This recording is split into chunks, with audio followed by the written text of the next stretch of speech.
Bonjour à tous.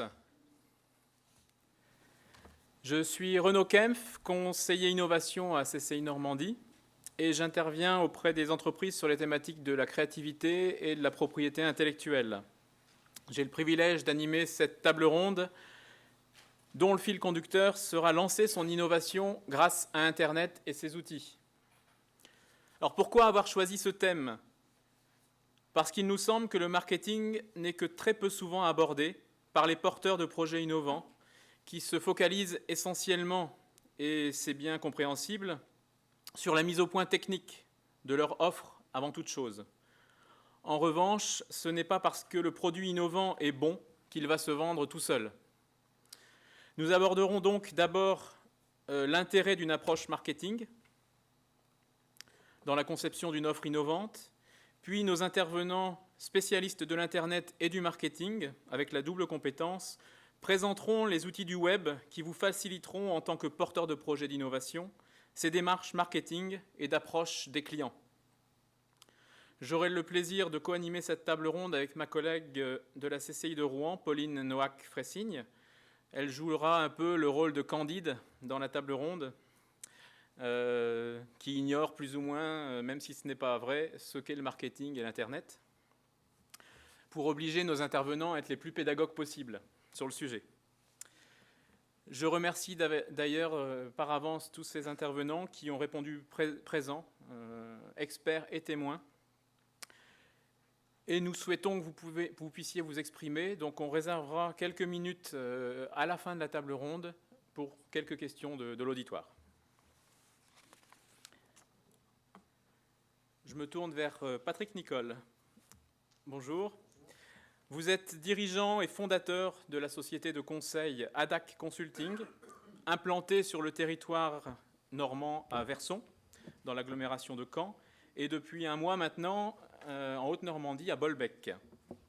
Vous proposez à vos clients un accompagnement stratégique et opérationnel en développement commercial et formé au comportement vendeur. Vous êtes également professeur vacataire de l'école de management de Normandie, l'EMN, notamment en marketing. Vous proposez aussi d'accompagner les stratégies de lancement et de commercialisation de produits et de services innovants, et c'est bien pour ça qu'on vous a invité aujourd'hui. Ma première question est très vaste, et votre réponse pourrait nous tenir en haleine toute l'après-midi, mais il y a d'autres tables rondes ensuite, donc il faudra essayer de limiter votre intervention. Est-ce que vous pouvez nous dire ce qu'est pour vous le marketing ? Quels sont les liens avec la stratégie de l'entreprise, d'une entreprise ?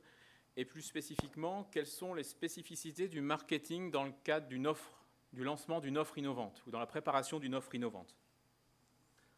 Bien, bonjour à toutes et à tous. Donc finalement, si je comprends bien, il y a 3 questions de votre question. C'est quoi le marketing ?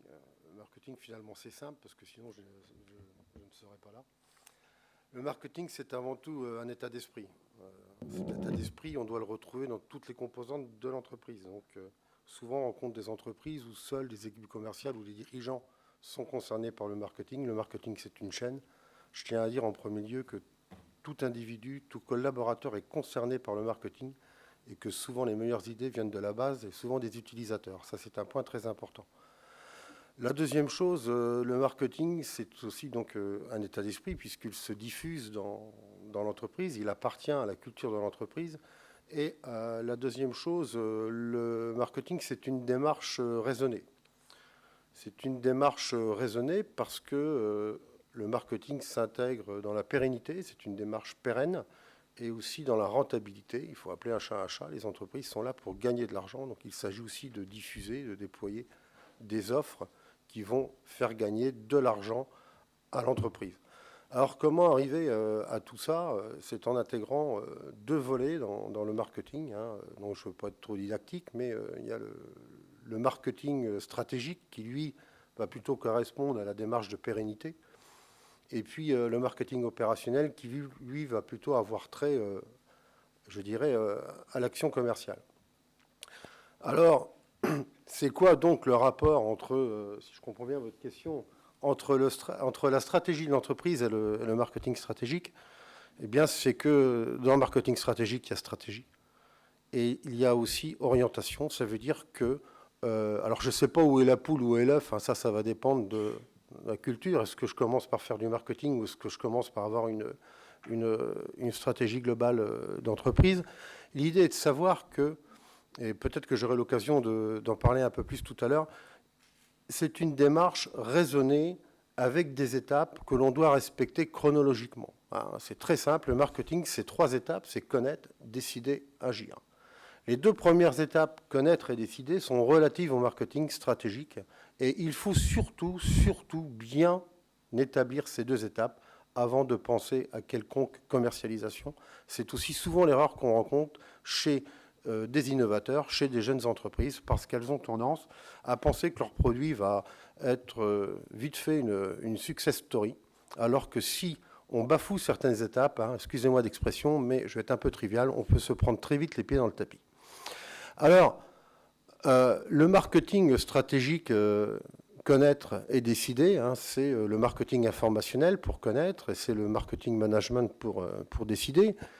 Le marketing informationnel, ça va me permettre aussi de répondre à la 3e partie de la question, parce que tout ce qui est relatif à l'innovation, eh bien, ça va être aussi de dire comment je vais innover en tant qu'entreprise, parce que l'innovation seule du produit ne suffit pas.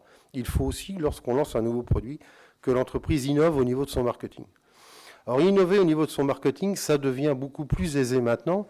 Il faut savoir qu'en France, seuls 20% des entreprises ont rédigé un plan marketing stratégique, ce qui est complètement l'inverse, notamment chez nos voisins anglo-saxons ou américains, puisque 80% des entreprises disposent d'un plan marketing.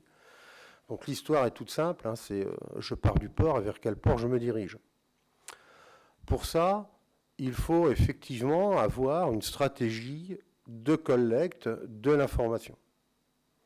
Au jour d'aujourd'hui, alors je vais vite faire un lien, mais je ne m'étalerai pas là-dessus parce que donc, je suis plutôt chargé de faire les liens avec les gens qui vont me suivre. Effectivement, on va retrouver l'utilité d'Internet, puisque auparavant, seules des grandes entreprises qui disposaient de métiers experts et de moyens pouvaient intégrer cette démarche de marketing stratégique et de planification. Au jour d'aujourd'hui, il n'y a plus besoin de ces métiers. Internet permet notamment d'aller chercher des informations très intéressantes, pourvu qu'on ait la bonne idée aussi de s'entourer des compétences de gens qui font de l'intelligence économique et qui ont une certaine dextérité dans la collecte et dans la recherche d'informations, ce qui va peut-être nous permettre aussi d'intégrer un nouveau vocable qui s'appellera peut-être l'intelligence commerciale. Donc là, il y a moyen d'avancer et de savoir vers quoi on se dirige. Alors effectivement, c'est aussi l'histoire du médecin, vous savez, quand vous rencontrez votre médecin, plus il vous pose de questions et mieux et plus il a de chances de vous soigner. Le marketing, c'est exactement la même chose. Plus vous aurez recensé d'informations utiles et pertinentes, et plus vous aurez de chances de prendre, je dirais, les bonnes décisions. Alors là, au niveau du marketing stratégique, alors je vous rassure, il ne s'agit pas d'écrire un bouquin de 50 pages. Moi, personnellement, je rédige des plans marketing pour mes clients qui font 10 à 15 pages, ça suffit. Et là, on va pouvoir prendre les bonnes orientations pour l'entreprise. Qu'est-ce que je veux faire? Et là, le rapport avec l'entreprise innovante, eh bien, je veux innover dans quel domaine? Est-ce que je veux innover avec de l'innovation incrémentale, c'est-à-dire améliorer mes produits existants? Est-ce que je veux innover en faisant de la création ex nihilo, excusez-moi, c'est-à-dire en partant de rien, etc., etc. Est-ce que je veux me diversifier? C'est que l'innovation, quand même, il y a plusieurs formes d'innovation. Et ensuite, une fois qu'on a posé tout ça, on va rentrer dans la 2e phase qui est le marketing opérationnel, c'est-à-dire quelles actions je vais mettre en place, quelle panoplie de moyens je vais mettre à disposition pour réussir à, je dirais, atteindre les objectifs stratégiques que je me suis fixés avec mon entreprise. Voilà. Alors, excuse-moi, je vous coupe. Justement, sur cette phase, je suis une entreprise, je conçois un produit ou un service innovant. Comment savoir quel est le marché, puisque par définition, il n'y a pas de marché, le service ou le produit n'existe pas. Alors, comment être sûr de faire mouche au bon moment? Alors, comment être sûr? Alors ça, c'est la 2e partie, justement. Comment être sûr de faire mouche au bon moment? C'est la 2e réponse. Et c'est aussi là, vous allez voir que Internet va être un outil essentiel. C'est que, au jour d'aujourd'hui, je vais prendre l'exemple d'une entreprise innovante. Voilà, une entreprise innovante, elle lance son produit, elle est, comme vous l'avez dit tout à l'heure en introduction, elle est certaine, parce que vous savez, on vit l'innovation, on vit son produit, on est sûr qu'on va faire un carton avec, et puis voilà, on se lance. On a oublié certaines étapes, hein, et puis on y va quand même. En plus, avant, on a fait le tour, parce qu'on sait quand même, et Dieu sait que c'est intéressant que les innovateurs sont aidés. Il existe des concours de l'innovation, il y a des business angels, il y a des subventions, etc. Et l'entreprise, elle va le démarrer. Elle va démarrer avec son produit innovant et elle va partir parce qu'elle a de l'argent en caisse, elle va embaucher des commerciaux. Alors, pour les gens qui me connaissent ici, là, qui vont dire, mais ils racontent toujours la même chose, mais je pense que c'est l'exemple le plus probant. Et on part à la conquête du marché. Et pourquoi? Parce qu'on fait comme toute entreprise, on approche le marché par deux contours. À savoir, le marché de l'offre. Je vends des micro-ordinateurs. C'est quoi le marché du micro-ordinateur? Et qui va m'acheter mes micro-ordinateurs? J'ai des subventions, j'ai des commerciaux. Mes commerciaux partent sur le terrain, sont très bons commerciaux. Je débriefe toutes les semaines. C'est bien, là on est allé voir une entreprise, on n'a pas de chance, elle a changé sa flotte de micro-ordinateurs le mois dernier, on est arrivé trop tard. Et puis on va voir un autre prospect. Et là, vous arrivez trop tôt, ma trésorerie est exsangue, je n'ai pas de projet pour l'instant, revenez me voir dans un an. Vous m'intéressez, votre produit est super bon. Et multiplié par autant de fois, ça fait qu'on a un taux de succès qui est trop faible. On crée une latence de chiffre d'affaires, le fonds de caisse s'épuise, et puis on ne passe pas ces fameuses 3 années. Et ça, c'est caractéristique de beaucoup de start-up et d'entreprises innovantes. La deuxième chose aussi dont il faut tenir compte, c'est qu'il y a toujours un espace temporel différent entre l'offre et la demande. On peut avoir ciblé certaines cibles a priori appétentes à notre offre, mais celles-ci, elles ne vont peut-être pas avoir les mêmes délais de réponse que vous espériez. Et là encore, va se créer un effet de latence qui peut être donc préjudiciable. Alors l'idée, déjà, c'est pour une entreprise d'aborder deux nouveaux contours. Il ne s'agit plus d'aborder le marché virtuel, puisque dans l'innovation, on est sur un marché virtuel, il n'existe pas. Donc l'idée, ça va être de partir sur une phase de réalisme commercial. Alors c'est quoi la phase de réalisme commercial, vous me direz? Bon, effectivement, la première chose, ça va partir par une recherche de segmentation, autant que faire se peut, aller chercher des cœurs de cible qui soient appétants, qui soient chauds, et plutôt aller, quand on est sur une innovation, sur un produit qui n'existe pas encore sur le marché, aller plutôt chercher des cibles pionnières. Donc là, il y a des stratégies et des techniques pour aller chercher des cibles pionnières. Je ne vais pas, je ne peux pas trop près du micro. Je ne vais pas, vous m'entendez là comme ça? Donc je ne vais pas m'attarder là-dessus. La deuxième idée, c'est ce que je vous disais tout à l'heure, c'est comment retarder ces fonds de latence. Donc l'entreprise d'aujourd'hui, et on verra que grâce à Internet aussi c'est possible, elle doit s'assumer comme objectif qualitatif de proposer son offre au bon moment à ses prospects. Redit d'une autre manière, le chef d'entreprise ne doit jamais avoir en face de lui, ou le commercial, un prospect qui lui dise « Monsieur, vous n'arrivez pas au bon moment ». Vous devez arriver au bon moment chez vos prospects pour arriver à diminuer ces effets de latence. Alors vous allez me dire, mais comment fait-on? C'est bien joli sur le papier, théoriquement, comment fait-on? On va ajouter deux nouveaux contours au contour d'approche traditionnelle. Donc, plutôt que de regarder seulement le marché de ce que je vends et qui est susceptible de me l'acheter, alors je sais que c'est un effet de rupture dans la réflexion, mais c'est un exercice qu'on réussit, on va aller regarder pourquoi nos clients sont susceptibles d'acheter cela. La deuxième chose, ensuite, on va regarder quand sont-ils susceptibles d'être dans la situation qui va faire qu'ils vont acheter. Et là, déjà, on aura progressé. Ensuite, enfin, on pourra retourner vers le qui et regarder, bien tiens, voilà, on est susceptible de m'acheter ça pour ça, cela, il arrive à tel moment, et à tel moment, tel type de prospects seront concernés. On n'a encore pas tout à fait résolu l'équation, parce que souvent, et notamment en B2B, c'est très bien, et ça c'est une des conditions essentielles aussi en marketing opérationnel, on a identifié des cibles, Mais encore est-il qu'il faille qu'elles soient atteignables, ces cibles. Quel est le processus d'achat pour atteindre la personne qui prend la décision sur ma cible? Comment puis-je joindre cette personne, etc., etc. Donc là, on va regarder comment je peux atteindre ma cible. Est-ce qu'il faut faire du lobbying? Est-ce qu'il faut faire du réseautage? Quel réseautage, etc., etc. Et là, donc, le spécialiste du marketing, lui, va être compétent pour appréhender cette démarche avec l'entreprise. Par contre, il n'aura pas forcément la dextérité pour aller rechercher l'information. Et donc, c'est des gens qui font de l'intelligence économique, entre autres, qui vont pouvoir aller nous aider à aller chercher les réponses qu'on se pose. Et souvent, je dis souvent, parce qu'il n'y a pas que ça, mais souvent, effectivement, on utilisera Internet.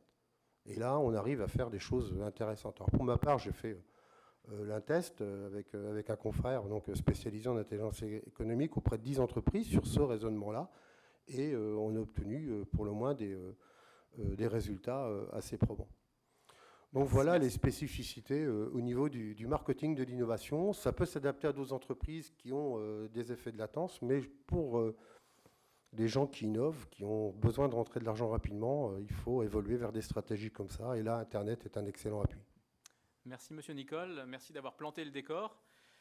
Maintenant, après avoir planté le décor, on va se plonger dans l'océan du web et de ces outils et de comment justement appliquer ces quelques règles de marketing grâce à nos propres moyens déjà, parce que c'est surtout ça, mais grâce à l'Internet. Alors, bonjour Fanche Daniel, tu es conseiller TIC au pôle normand des échanges électroniques, à CCI Normandie. Le pôle normand se propose de faire découvrir aux dirigeants d'entreprises les nouveaux usages des technologies de l'information, qui peuvent être accélérateurs de business si elles sont bien utilisées. Vous organisez des présentations, des formations dans toute la région, et tu es toi-même spécialiste de l'e-marketing, du référencement et des stratégies web. C'est tout à fait ça. Alors on vient de voir que pour son offre innovante se vende, et c'est une lapalissade, il faut qu'elle réponde à des besoins, qu'elle arrive au bon moment sur le marché. Comment ces outils d'Internet peuvent nous aider à détecter les nouveaux besoins et à savoir à quel moment arriver? Alors ça, c'est la question concrètement de la veille, qui est absolument indispensable. Vous-même, vous êtes en charge de produits innovants, vous avez des produits innovants dans vos tiroirs. Un des points clés, c'est savoir si l'innovation est en phase avec les besoins des cibles. Donc ça, c'est un premier point. Et un deuxième point, c'est comment on réussit à organiser un sourcing, donc un retour d'informations qui permettent d'avoir des éléments des éléments factuels pour prendre des décisions. Donc c'est la question de la veille, la question de l'intelligence économique. Alors il se trouve qu'aujourd'hui, y compris à la portée de petites entreprises, il y a des panoplies d'outils qui sont fabuleux pour faire de la veille sur Internet. Aujourd'hui, récupérer de l'information sur Internet, c'est devenu facile. Le premier outil indispensable, ça sera concrètement Google. Avec la question sous-jacente, c'est est-ce que vous utilisez Google efficacement ? 95% des entreprises que j'ai l'occasion de visiter n'utilisent pas Google efficacement. C'est-à-dire qu'ils lancent des requêtes un petit peu au petit bonheur la chance, sans se poser la question de où se trouve l'information pertinente. Ça, c'est une question que vous devez vous poser avant d'aller sur Google. Et potentiellement identifier tout un ensemble de sites au préalable sur lequel vous allez lancer la machinerie Google avec des mots-clés un peu plus pertinents. Alors, je vais vous donner un exemple concret pour pouvoir rentrer un petit peu dans les détails. Je ne sais pas si dans la salle, il y a des gens qui connaissent SlideShare. Alors, qui connaît SlideShare dans la salle? Je vois une main qui s'est levée, deux, trois. Bon, peut-être une dizaine de personnes grand maximum. SlideShare, pour en dire un peu plus, c'est le YouTube de la présentation professionnelle. Donc on y trouve énormément de PowerPoint. C'est une source d'information extrêmement dense en termes d'information. On y trouve des actes de colloques. On y trouvera peut-être la présentation de Renault suite à cette présentation. Et donc c'est un excellent endroit pour pouvoir faire de la veille potentiellement sur vos concurrents, sur des conférences qui traitent de votre sujet. Et donc, comment on va utiliser Google pour faire de la veille sur ce type de site, qui est un site qui agrège énormément de données? Vous allez utiliser la requête site, S-I-T-E, slideshare.net, et ensuite mettre vos mots-clés. Et en faisant ça, vous concentrerez la puissance de feu de Google uniquement sur ce site internet-là. Et autre petite astuce, vous pouvez faire de la recherche dans le temps, c'est-à-dire que quand vous lancez une requête dans Google, vous allez ensuite dans plus d'outils, et vous pouvez choisir toute l'information depuis un mois ou depuis une semaine. Et alors du coup, quand on lance une requête spécialisée sur un site où potentiellement il y a de l'information de très bonne qualité qui concerne votre domaine, et uniquement dans le mois, ben potentiellement vous allez récupérer 30 à 40 liens qui sont des liens vraiment intéressants, et là vous allez pouvoir récolter de l'information pertinente. Donc la question vraiment qui est importante, c'est comment je récolte de l'information pertinente, et ça passe par l'identification de sources pertinentes. J'ai donné SlideShare comme exemple, il y en a d'autres. Et puis ensuite, la question qui va venir après, c'est comment je traite cette information pour prendre des décisions. Parce que ça, c'est un autre point compliqué, c'est qu'il y a énormément d'informations aujourd'hui sur Internet. Globalement, il y a de plus en plus d'informations dans notre société. Vous recevez des quantités de mails considérables. Comment je fais pour identifier une information de qualité, la conserver et m'en servir pour prendre des décisions?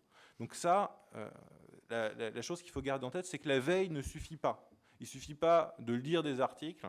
Quand vous identifiez un article de qualité, il faut le conserver de manière à être en mesure de le retrouver plusieurs semaines ou plusieurs mois plus tard. Ça, c'est un point vraiment important, parce que combien d'entre vous lisent un article sur Internet, se disent « Ah, cet article-là, il est pas mal. » Bon, par contre, vous n'avez pas le temps, alors vous avez lu que le titre et le chapeau, et vous allez vous projetez de le lire éventuellement plus tard. Et puis, vous le mettez dans vos favoris. Le problème, c'est que vous avez déjà 300 ou 400 favoris, et donc vous ne le retrouvez pas parce que « Ah ouais, je sais qu'il y avait un article, il avait l'air vraiment très bien, mais vous ne l'avez pas lu. » Donc ça, c'est un autre point important, et se pose la question de comment je structure ma veille. Et là, il y a des solutions qui sont intéressantes. Une solution comme Scoopit, aujourd'hui, vous permet de conserver les articles les plus intéressants sur une page web, alors qui est par contre ouverte au reste du web. C'est-à-dire que vous identifiez un article intéressant, vous appuyez sur un petit bouton, et l'article est ajouté dans votre base d'articles intéressants, et tous les gens peuvent avoir accès à cette base d'articles. Donc c'est de la veille ouverte à vos collaborateurs et au reste du web. Donc si c'est une veille qui doit être faite dans un but interne, où vous ne souhaitez pas l'utiliser pour valoriser votre expertise, dans ces cas-là, ce n'est pas Scoopit qu'il faut utiliser. C'est des outils comme Evernote, par exemple. Evernote peut vous permettre de faire ça. Si par contre, vous voulez utiliser votre veille pour valoriser aussi votre expertise et en faire un levier justement de communication, un levier marketing, Scoopit peut être un point assez intéressant. Donc, concrètement, il y a un processus qui permet de gagner en efficacité. Et dernier conseil que je vous donnerais, parce que je vais laisser un petit peu de temps aussi pour les autres intervenants, dernier conseil que je vous donnerais, il ne s'agit pas d'avoir des centaines et des centaines de sources. Souvent, les gens essayent d'avoir trop de sources, d'avoir une sorte d'exhaustivité. C'est un véritable piège, parce que dans ces cas-là, vous êtes pris dans un fil d'informations, vous n'êtes plus capable de prendre de recul. Souvent, quelques dizaines de sources qualifiées vous permettent d'avoir l'information essentielle. Et puis après, vous pouvez éventuellement utiliser Twitter. Twitter, dans vos métiers, peut-être que ça peut être intéressant.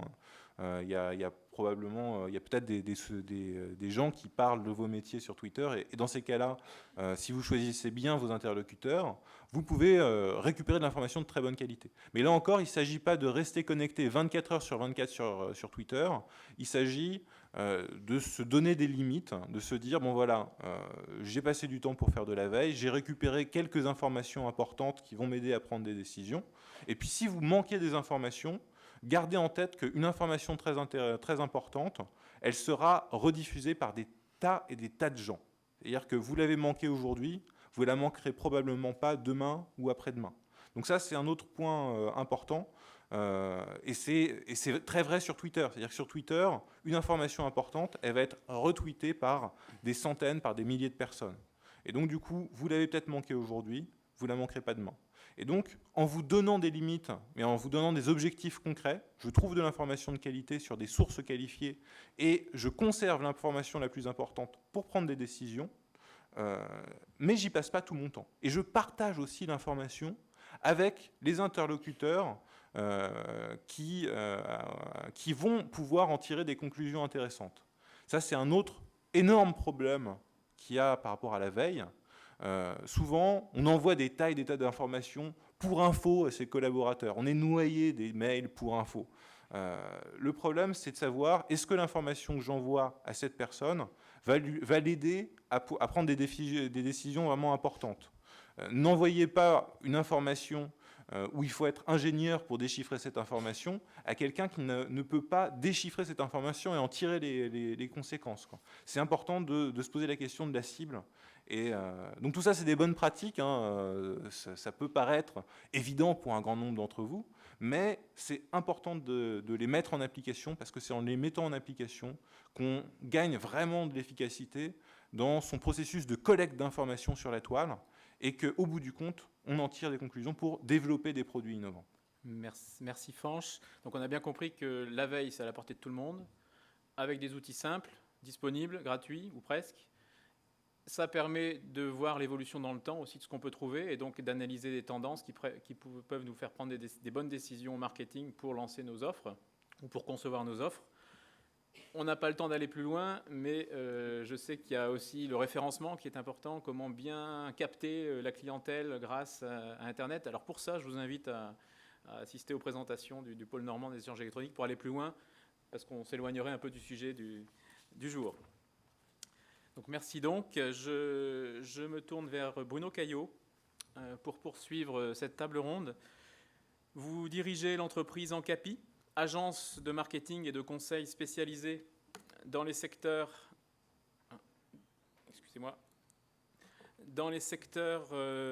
des technologies innovantes. Vous êtes situé à Rouen et vous êtes organisé en 4 pôles de services, donc je vous laisserai consulter ça. De toute façon, ça sera disponible en ligne. Un pôle marketing, plus sur l'analyse des marchés, des stratégies innovantes. Un pôle conseil, conseil en outils de management d'entreprise, conseil stratégique. Un pôle mise en relation, sans commentaire, mise en relation, important dans l'innovation. Un pôle études et enquêtes, études de marché qualitatives, quantitatives en ligne, et c'est tout l'intérêt. Enquête d'usage, enquête de satisfaction.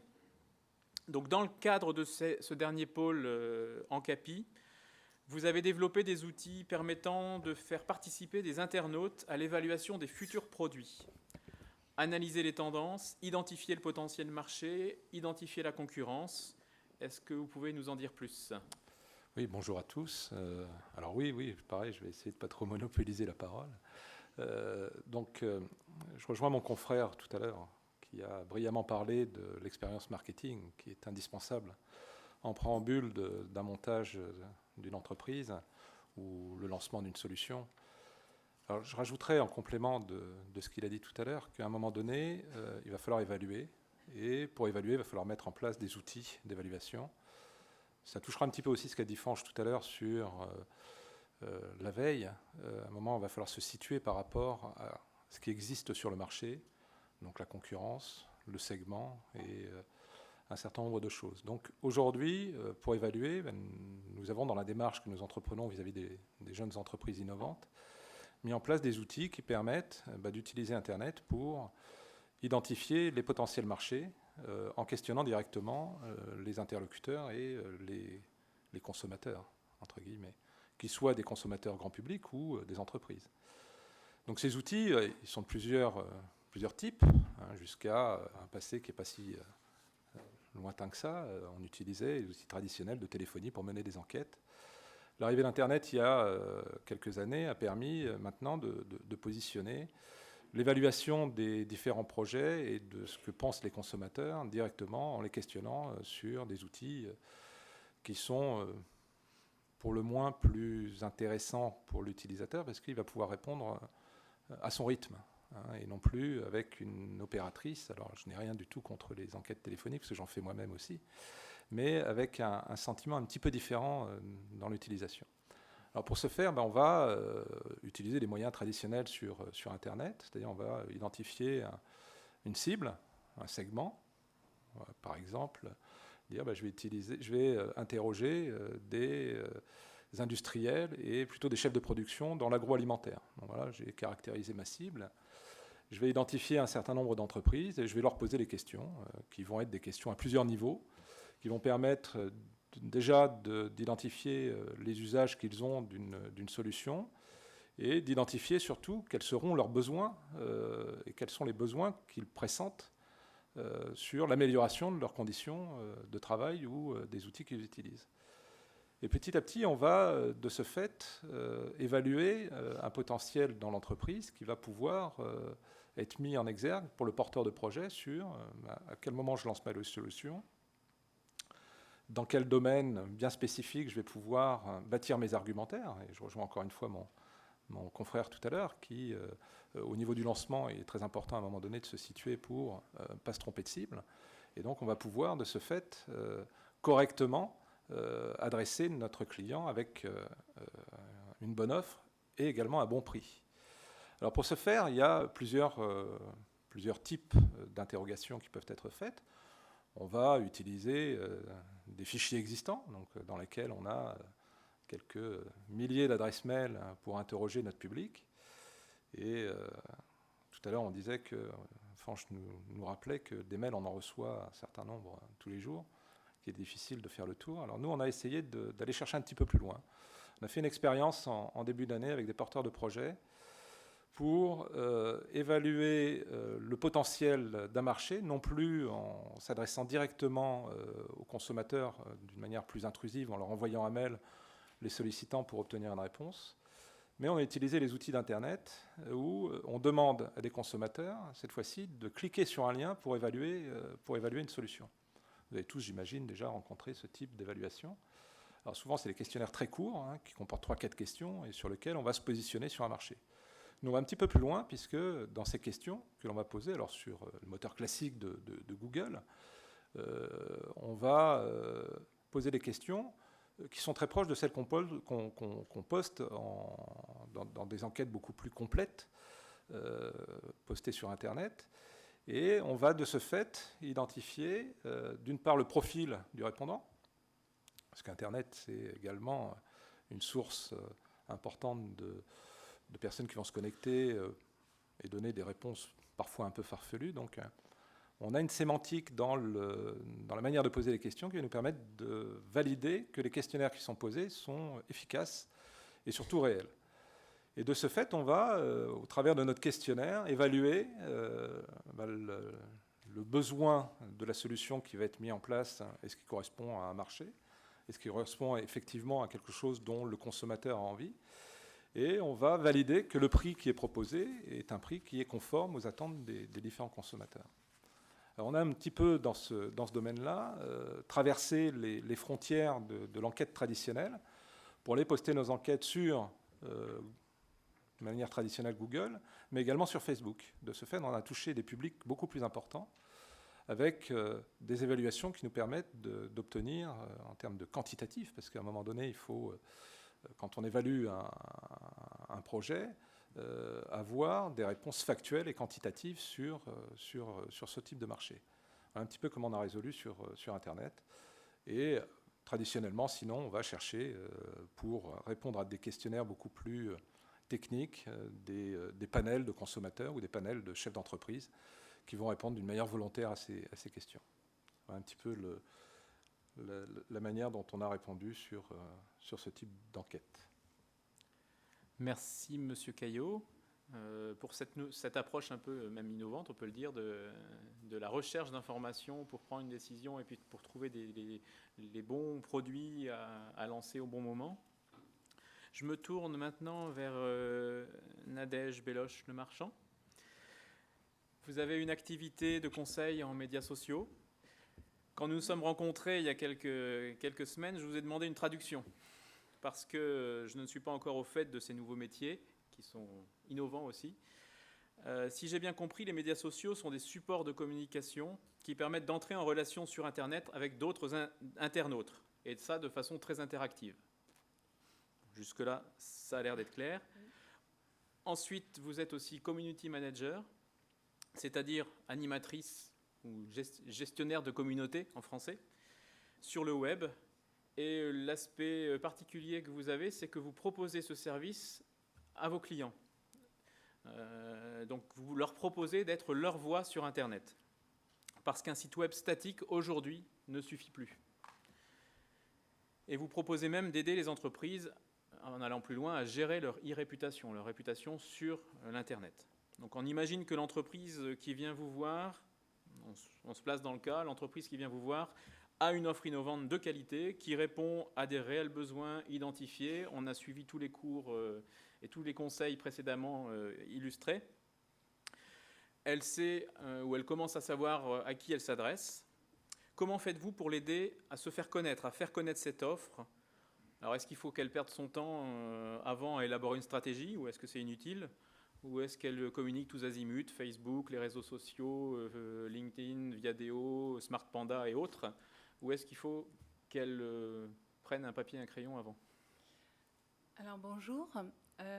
En fait, au départ, une fois que vous avez votre projet d'innovation qui est bien réfléchi, bien lancé, évidemment, de manière opérationnelle, on va essayer de mettre en place une stratégie adaptée à vos besoins, à vos cibles, savoir où elles sont, où est-ce qu'ils se trouvent. Et puis, donc, on va aller sur Internet, sur les réseaux sociaux, voir, rencontrer toutes ces personnes qui peuvent porter votre innovation, devenir vos clients ou voilà, de manière générale, vous faire connaître. Alors, au travers des réseaux sociaux, des médias sociaux comme les blogs également, on va essayer de développer différents objectifs. La notoriété, pour faire parler de votre marque. Donc là, on va essayer de partager, de faire tout un travail d'e-réputation, de gérer votre e-réputation avec la veille. On peut également faire de la veille concurrentielle pour savoir un petit peu comment vous vous placez par rapport à vos concurrents. Ensuite, le second objectif va être le bouche à oreille. On va essayer de faire parler de votre innovation. Donc là, sur les réseaux sociaux, en partageant des contenus, des photos, des vidéos, des articles de blog. Le troisième objectif important pour vous va être ensuite de créer de l'engagement. Voilà, pour que les personnes qui vous suivent, les communautés que l'on va créer et développer, continuent de vous suivre et avec le bouche à oreille, que ça crée l'engagement, des clics et des conversions sur votre site. Donc ensuite, pour aboutir à la finalité, c'est-à-dire vendre votre produit au travers de votre site. Voilà, de manière globale, un petit peu comment ça se passe. Pour mener une stratégie comme ça de manière opérationnelle, il n'y a pas besoin de passer un temps fou. Il faut bien cibler son temps, il faut bien cibler ses actions et son temps. 3-4 heures par semaine, ça peut être tout à fait gérable à condition de savoir exactement ce qu'on fait et avec qui on veut rentrer en contact. Après, pour en mesurer l'efficacité, ça va être la partie la plus importante, bien évidemment, avec un petit reporting régulier pour savoir combien de personnes sont venues sur votre site, sur les réseaux sociaux, combien de fans vous avez, le nombre de visiteurs, de revisites, le temps passé sur votre site, le nombre de lectures. Tout ça, ça va être un moyen de voir où est-ce que vous en êtes et si vous avez touché les bonnes cibles et réajuster vos actions. Pauline avait envie d'intervenir. Oui, vous avez parlé de conversion tout à l'heure. Je ne suis pas sûre que ce soit un terme qui soit dans l'esprit de tous quand on parle de réseaux sociaux. Oui, en fait, ça va être une fois que le contact va être pris avec l'entreprise, comment ça va se transformer quelque part en chiffre d'affaires, quoi. Voilà. Oui. Alors comment on fait ? On veut un comment secret, on veut que vous nous livriez un secret. Le secret, c'est d'être très présent, très réactif, de communiquer avec vos communautés. Ne pas oublier que tout ça, Internet a amené donc à générer de nouveaux comportements parce qu'aujourd'hui, on consomme plus de la même manière, on consulte des avis, on se renseigne à droite et à gauche. Et les entreprises sont toujours un petit peu en décalage par rapport à ça. Donc il faut aussi s'adapter à ces nouveaux comportements et être présent pour pouvoir communiquer facilement sur Internet, quoi, au travers de ces réseaux sociaux. Alors, est-ce que vous avez parlé de réseaux sociaux, de médias. Est-ce que vous pouvez donner quelques exemples et comment choisir le bon parce que ça commence à se développer, il y en a des gros, il y en a des plus petits. Comment choisir le bon médium? Est-ce que c'est Facebook? Est-ce que c'est Viadeo? Est-ce que c'est Smart Panda qui se développe en région? Est-ce que c'est un autre? Tweet? Bien évidemment, ça va dépendre de votre innovation.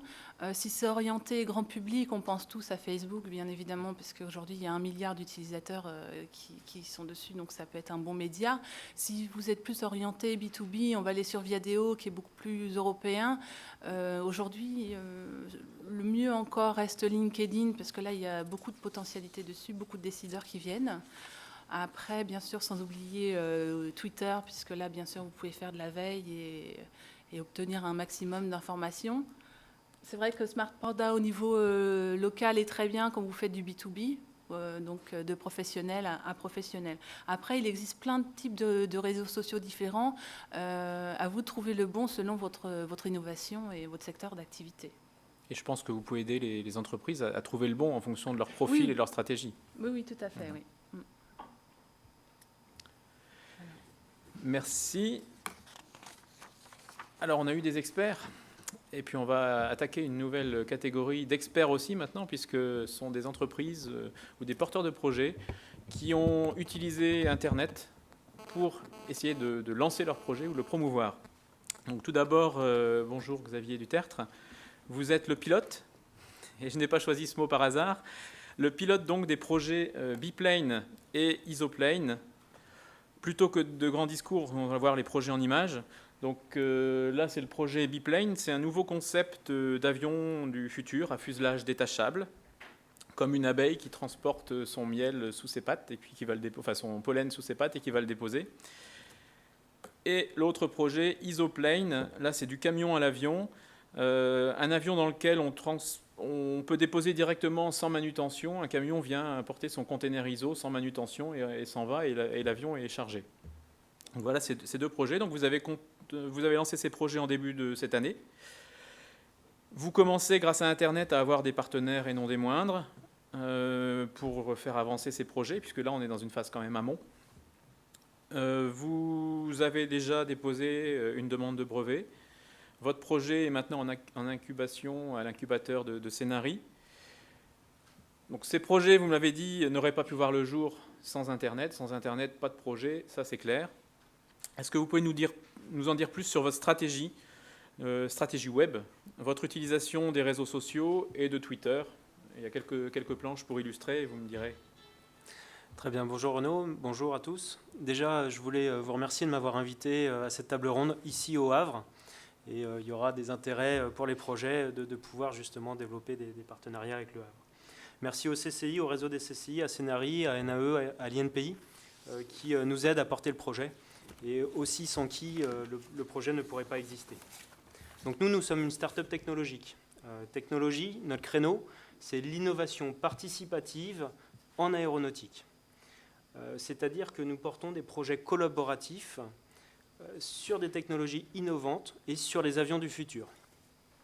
Donc, c'est un positionnement très B2B au départ, mais en tant que start-up, on a un gros besoin d'exister, de se faire connaître.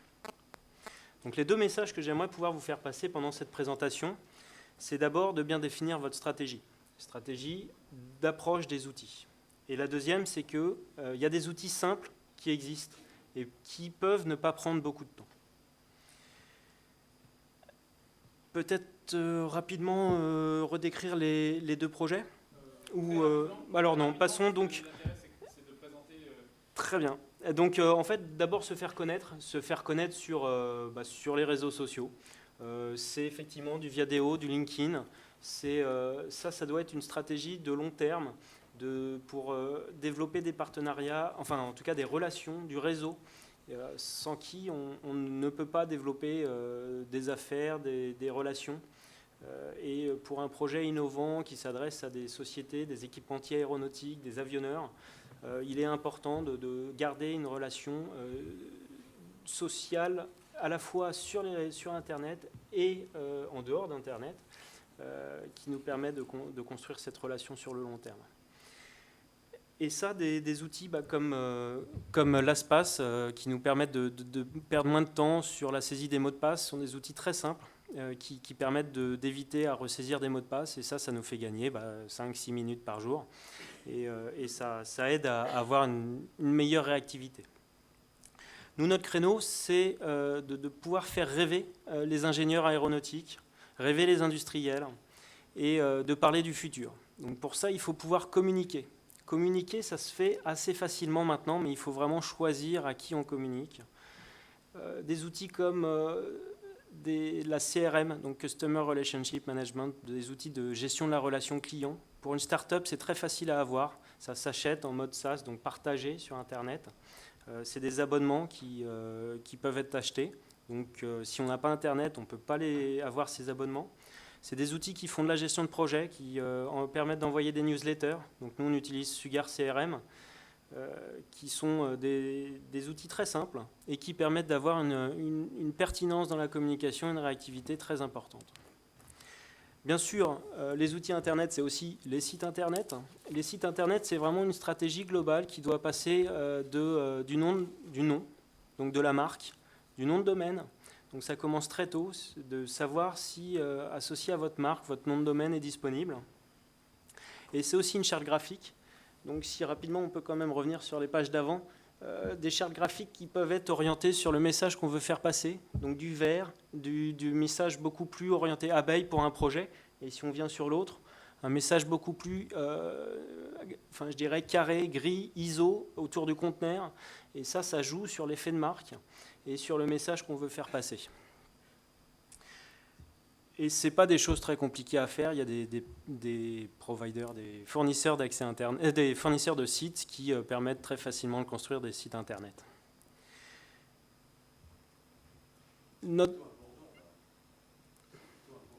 Tout à fait, une grosse abeille, on va dire, un gros bourdon.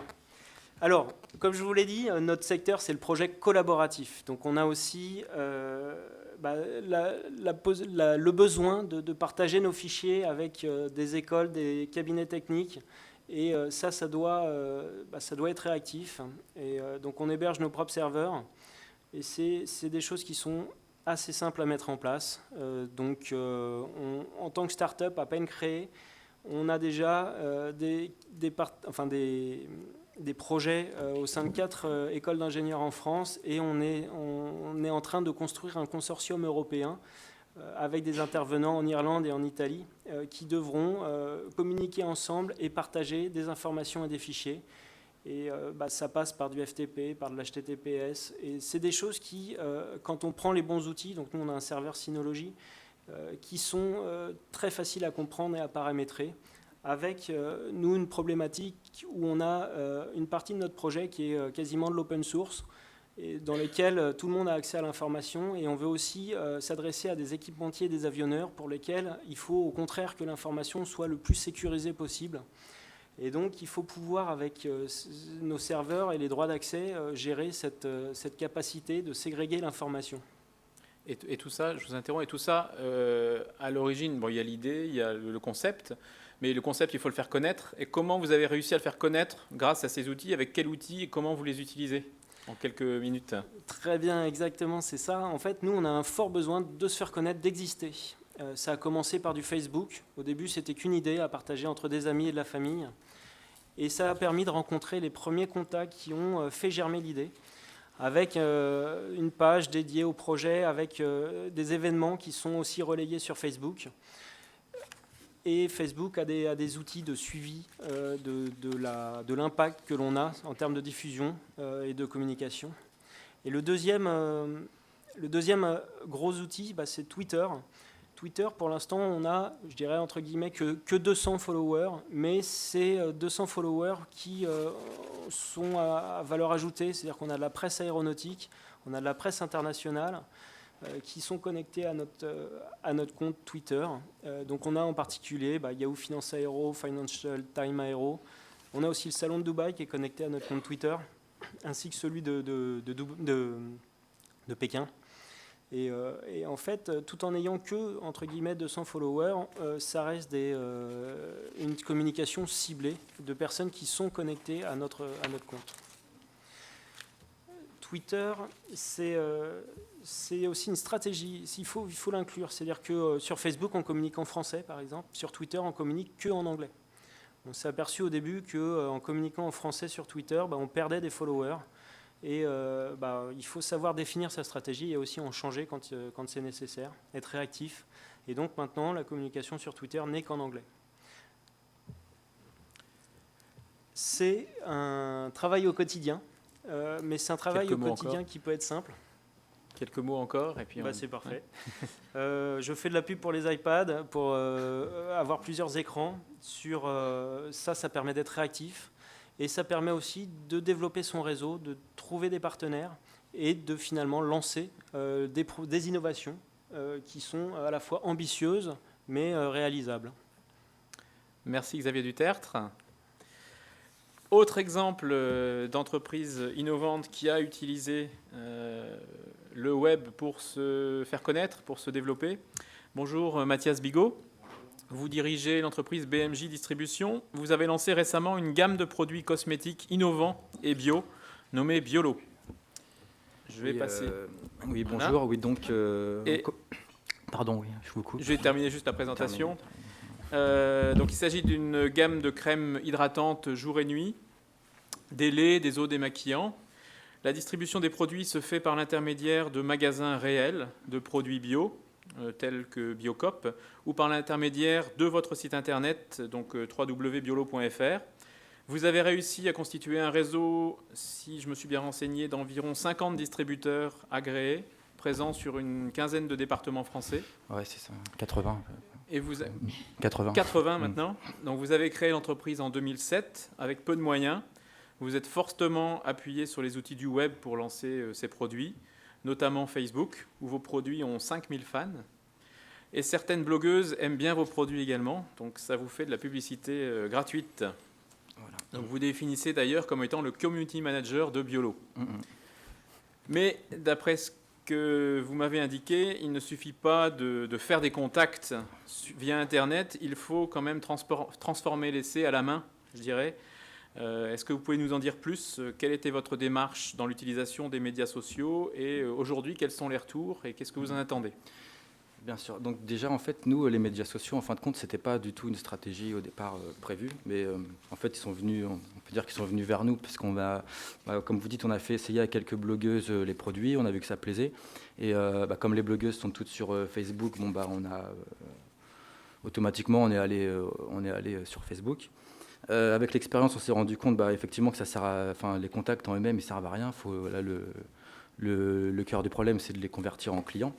Donc pour moi, c'est indispensable de coupler l'action sur Facebook avec un site de vente en ligne opérationnel et assez simple à utiliser.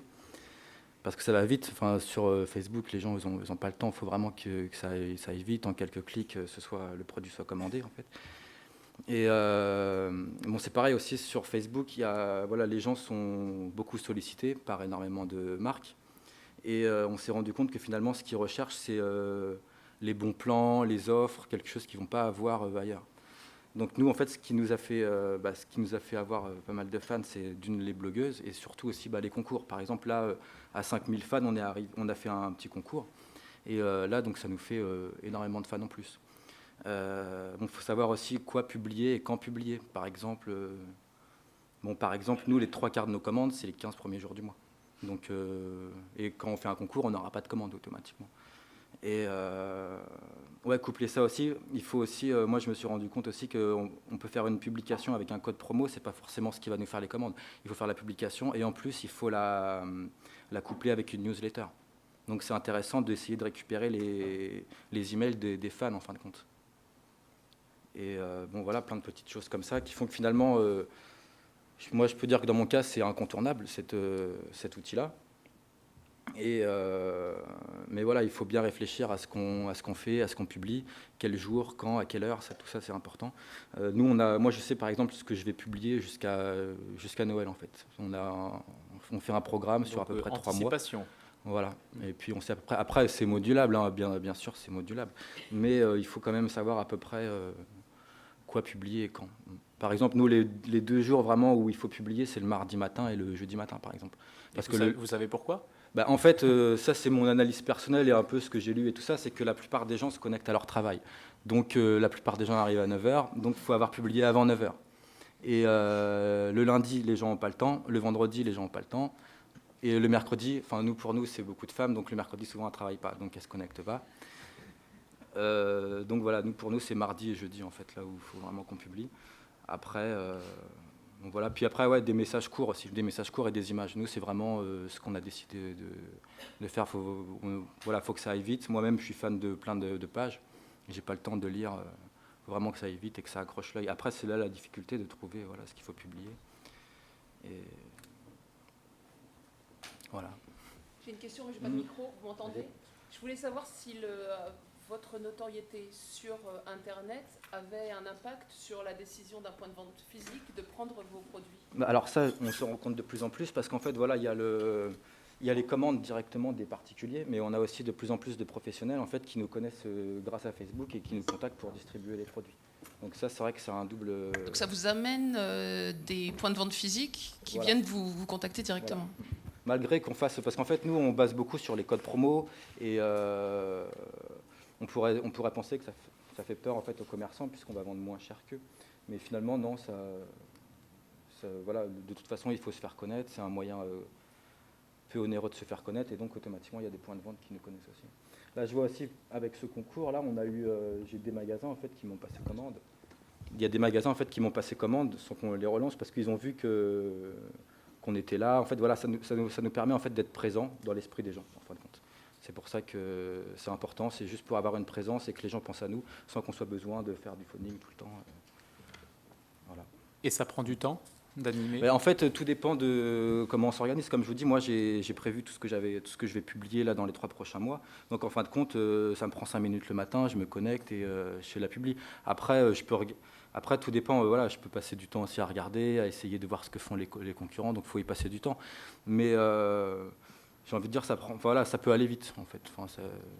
Par rapport à ce que ça peut rapporter, je pense que le rapport temps passé à ce que ça peut rapporter, ça vaut le coup de le faire. Après, nous, on n'est que sur Facebook. On a aussi le compte Twitter, mais ça, on ne s'en sert pas.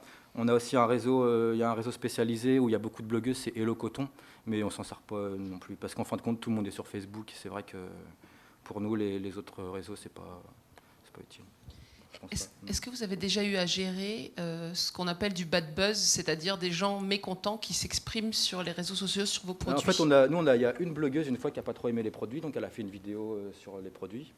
Et donc effectivement, là, on a eu un petit bad buzz, on peut dire, mais bon, finalement, nous, on n'a rien fait. Mais sur la page en elle-même, non, il n'y a pas de... Il n'y a rien de... Non, ça... Après, on ne peut pas plaire à tout le monde. Après, en fait, c'est-à-dire que cette vidéo-là, elle a fait parler d'elle, nous, on a fait parler de nous aussi, et du coup, on a eu quelques fans en plus et tout ça. Donc, on a même partagé d'ailleurs sa vidéo, puisque ça montre aussi notre côté transparent. C'est aussi ce qui est bien dans une page comme ça, c'est que ça montre notre côté transparent, accessible par rapport à des grandes marques. Donc aussi une page, mais il y a aussi des marques où on ne peut pas publier sur leur page. Par exemple, il y en a qui bloquent, nous on ne bloque pas, on laisse et on répond aux questions. Et vous, madame, peut-être que vous avez déjà eu ce genre de cas à traiter? J'ai jamais eu de bad buzz à traiter, mais parce que tout simplement, il faut être à l'écoute des internautes. Dès qu'il y a une petite objection, il faut lui parler, être ouvert, transparent, comme vous disiez. Il faut surtout être humain, qu'il puisse sentir que c'est des vraies personnes qu'il y a derrière. Donc voilà, généralement, s'il y a une petite objection, on essaie de lui parler un petit peu en privé et pour arranger les choses et orienter vers une personne adaptée dans l'entreprise selon le petit conflit, quoi. Ouais, c'est vrai que c'est bizarre parce que c'est virtuel tout ça, mais c'est vrai que ça permet de ressortir un côté humain. Nous, c'est surtout avec les blogueuses. C'est vrai qu'à chaque fois qu'on envoyait des produits, les blogueuses, elles disaient que du bien parce qu'il y avait le côté entreprise familiale, le côté humain, la famille qui a tout créé, tout ça. Donc c'est vrai que pour ça, ça nous a pas mal servi. Et d'où l'intérêt de raconter une histoire, peut-être aussi, ouais. Quand on va sur des supports virtuels où tout est dématérialisé, raccrocher ça à une histoire physique, réelle, a un sens. Merci. Alors Pauline, puisque tu as la parole, tu vas la garder pour conclure la table ronde. Donc, tu es conseillère innovation à Innovapol 76, le pôle innovation de la CCI de Rouen. Tu accompagnes les porteurs de projets d'innovation et les chefs d'entreprise sur cette thématique. Et donc nos intervenants ont parlé beaucoup d'outils web, de virtuels, mais toujours en se raccrochant aux fondamentaux, le marketing et le client, c'est une personne physique. Donc il y a toujours un projet, il y a une stratégie, il y a un accompagnement. Alors en quelques mots, hein, Pauline, est-ce que tu peux nous décrire le panorama régional de l'accompagnement de l'innovation ? Absolument. Je voulais juste revenir rapidement sur quelques mots qui m'ont interpellée, qui sont revenus souvent pendant cette heure de table ronde. Il y a le mot stratégie qui a été utilisé par presque tous nos intervenants et qui me semble être très, très important. Parce que sans stratégie, on ne va nulle part. Et notre premier intervenant qui a bien dit qu'avant d'agir, il fallait connaître et décider, a bien montré voilà, qu'il fallait que tout soit bien réfléchi. On a eu Internet, Fanch nous a décrit Internet comme une des très bonnes manières de faire une bonne veille et être dans l'intelligence économique et commerciale pour bien décider, pour bien analyser ce vers quoi on voulait aller, pour bien savoir à qui on allait s'adresser et avec quels outils. Et ensuite, on peut agir. Et pour agir, on va d'abord commencer par être présent. Et la plupart d'entre vous ont certainement un site web. Et je pense que c'est le premier élément qu'il faut avoir pour mettre un pied sur Internet. Et puis ensuite, on peut commencer à créer une communauté d'utilisateurs. Et puis, quand on a une communauté d'utilisateurs, on se crée une notoriété. Et puis après, on peut mesurer l'impact de son offre. Et après, en fonction de la notoriété et de l'impact qu'on va avoir, on va peut-être avoir des nouveaux éléments qui vont nous aider à de nouveau décider de peut-être aller plus loin et peut-être sur un premier réseau social ou un second, en choisissant bien ce réseau et ce média social pour rester dans une stratégie, une ligne stratégique.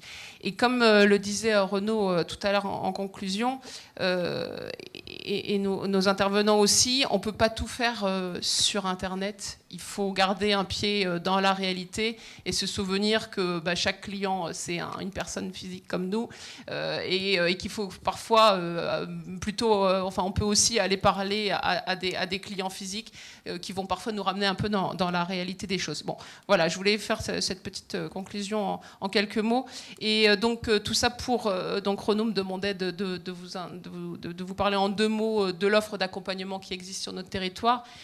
Donc il y a le réseau des CCI qui a organisé cet événement aujourd'hui. Vous avez sur chacun de vos territoires une CCI référente où vous pouvez aller chercher de l'aide pour vous accompagner dans la réflexion, la préparation de votre projet, le développement de votre projet, son financement, la protection industrielle et puis le lancement sur le marché. On peut vous mettre en relation avec des industriels, avec éventuellement des clients, des partenaires.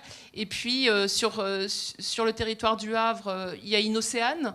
Donc tous les partenaires, tous les accompagnants de l'innovation se sont mutualisés dans Inocéane, qui a une offre qui est vraiment dédiée pour l'accompagnement de l'innovation.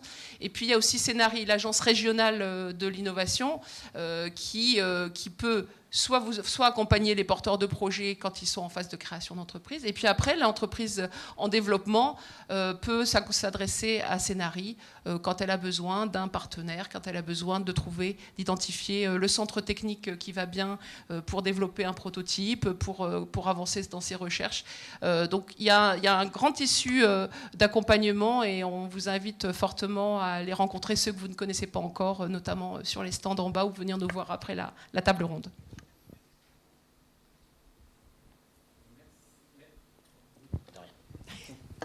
Merci Pauline.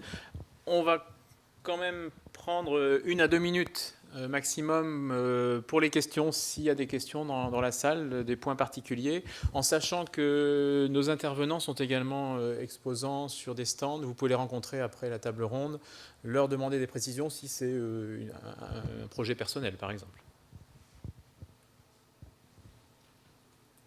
Des questions ? Nos intervenants ont été performants ? Oui ?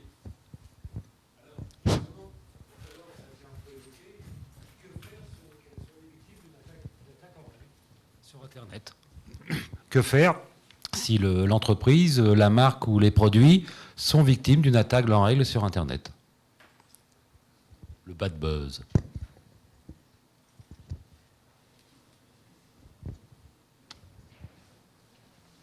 Bon, je sais pas. Allez, sinon, allez. Qui veut répondre? Je vais répondre. En fait,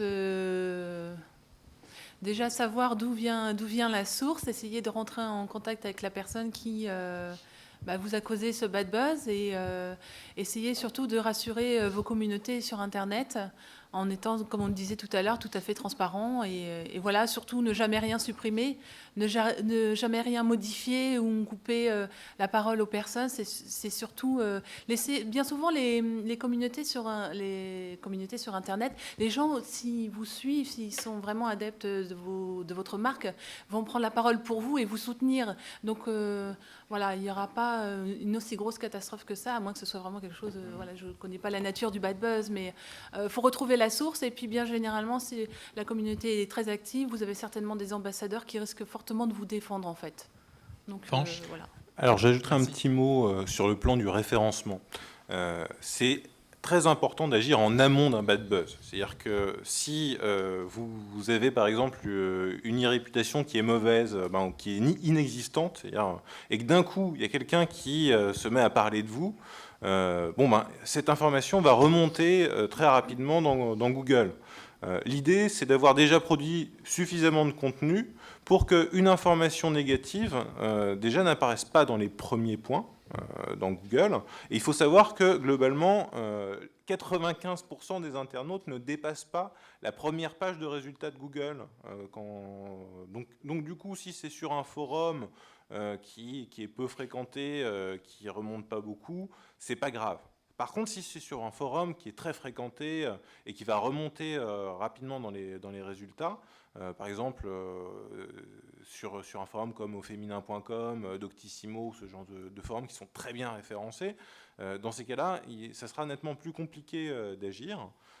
Mais quoi qu'il en soit, ça passe par du contenu en amont, de manière à ce que quand il y a quelque chose qui se passe, finalement, ça soit moins visible. Et ensuite, si ça passe après en réaction à la production de nouveaux contenus, encore une fois, de manière à ce que ce contenu redescende dans les moteurs de recherche et que votre contenu soit mieux référencé. Donc il y a des choses à faire sur le référencement. Merci. Une dernière question? Oui. Oui, bonjour, Nicolas Dubois, DG de Biomimésis. J'ai une question pour Monsieur Dutertre. D'un point de vue pragmatique, ça vous prend combien de temps par semaine pour mettre sur LinkedIn, Viadeo, Twitter et autres? Pour estimer à peu près combien de temps ça vous prend, pour savoir combien de temps ça me prendra. C'est une très bonne question et effectivement, on peut perdre beaucoup de temps. Par contre, je disais, je faisais de la pub pour l'iPad et en fait, mon poste de travail, c'est 2 ordinateurs et mon iPad devant moi. Donc, j'arrive le matin, j'allume les 2 ordis et l'iPad est déjà en fait allumé, et ce qui me permet de consulter Twitter, Facebook, LinkedIn, Viadeo en 2 secondes. Et j'ai un ordinateur dédié à la communication, donc avec 4 boîtes mail, LinkedIn, Viadeo ouvert tout le temps, les stats Google Stats que je consulte une fois par semaine. Et donc en fait, j'ai tout le temps ce qu'il faut à disposition et un ordinateur pour travailler. Donc Twitter, c'est peut-être 2 minutes chaque matin, mais c'est systématique. Quelques retweets, quelques messages. Aujourd'hui, il y a eu quelques tweets pendant les présentations. Et par contre, il faut vraiment se définir effectivement une stratégie, parce qu'on peut perdre beaucoup de temps. Enfin, c'est intéressant, mais il faut avoir de la valeur ajoutée, de boulot derrière. Donc, dans l'idée, c'est quelques minutes chaque matin. Et ça, c'est pour lancer les informations. Après, il faut faire vivre aussi peut-être la communauté, en plus. Tout à fait. Alors, nous, on a la chance d'avoir des partenariats avec des écoles d'ingénieurs. Et on va avoir du contenu qui est généré aussi par des projets étudiants qu'on met sur un blog. Et donc, on va faire vivre aussi notre contenu par la communauté créée autour de nos projets. D'accord. Et à vous, en tant que DG, si vous êtes DG, ça vous prend une demi-journée par semaine pour faire vivre tout ça ? C'est difficile comme question, mais moi, je dirais c'est effectivement, un c'est ordre ça. Alors, peut-être pas la demi-journée, parce que c'est plutôt une demi-nuit. Mais effectivement, il y a quelques gros changements à faire sur la communication systématiquement à fréquence régulière. Typiquement, on a ce qu'on appelle le Biplane World Tour, donc c'est le tour du monde, notre premier tour du monde, mais sur le web, où on a 88, maintenant on est à 88 pays qui ont consulté notre site internet, et on a fait un événement autour de ça, et ça, tous les mois, c'est 10 minutes en début de mois pour faire le point et citer les pays qui ne sont pas venus. Et à chaque fois, on récupère l'Afrique du Sud ou des choses comme ça par l'intermédiaire de Twitter. Et ça génère du trafic sur le site. On a la Jamaïque qui est venue. Et c'est des choses assez simples, mais qui plaisent. Et ça, cet événement-là, c'est 10 minutes en début de mois. Voilà. D'accord. Si je peux me permettre une dernière question, Renaud. C'est la même information que vous rebasculez sur chaque réseau, ou est-ce que vous faites vraiment une différenciation ? En fait, il y a une différenciation. Typiquement, par exemple, LinkedIn, c'est très professionnel, aéronautique. Viadeo, c'est très professionnel, mais français. Facebook, c'est très amis, famille. Twitter, c'est professionnel et presse. Et vous faites une différence, vous, dans l'info que vous dites ? Oui, la façon dont on donne l'information. Okay. Merci. Merci à tous. On va devoir arrêter les questions puisqu'il y a une autre table ronde qui suit. On va laisser la place. Mais n'hésitez pas à poser les questions en privé après. Merci à tous les intervenants de qualité pour cette prestation. C'est pas facile. Merci d'avoir été pédagogue. Et on vous retrouve sur vos stands pour des rendez-vous privés. Merci.